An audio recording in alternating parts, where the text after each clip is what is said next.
Hello, this is Father Andrew Marshall speaking to you from the Church of Historic St. Mary's in Albany, New York State. Kied mille falche, 1,000 warm welcomes.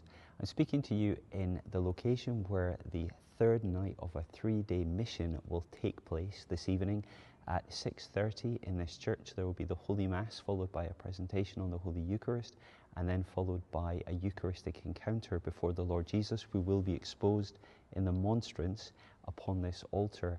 I'm going to be speaking about the Holy Eucharist as the bread from heaven, which comes down to us from heaven with heavenly qualities, with a heavenly essence that we can feel, and with the key to becoming heavenly in this life and leading us forward to obtain the glory of heaven in the next life. I'll be unpacking that over the 45-minute presentation, then into the Eucharistic encounter.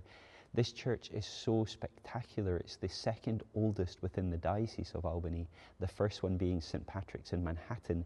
The first parish was established it was 1797, but it is the third building since that time. This one dating to 1847 was the cathedral at one point before we have the Immaculate Conception now, and the parish boundaries were so vast it spread all the way to Buffalo, New York, a gigantic parish boundary.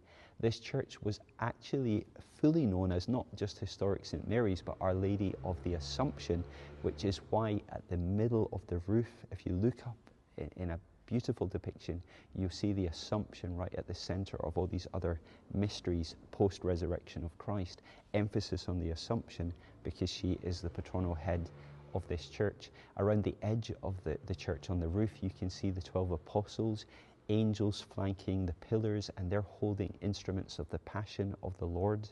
There is a section of this church which has wooden statues of 4 famous North American saints who visited this church: St. Katari Tekakwitha, St. Isaac Jogues, St. Elizabeth Ann Seton, who established a school just over the road from this church, and John Neumann as well. All of these saints visited this church, prayed in this church, were given refuge in this church. Behind us you have a depiction of the resurrection of the Lord Jesus Christ, and then within the stained glass windows, within all the paintings, it tells the story of all the wonderful biblical figures that we're supposed to draw inspiration from. This is the Church of Historic St. Mary, part of a parish which has several churches incorporated, and it's where I'll be leading the final part of a 3-day mission for this wonderful Eucharistic campaign that the parish have been leading with the help of the Adoratio Foundation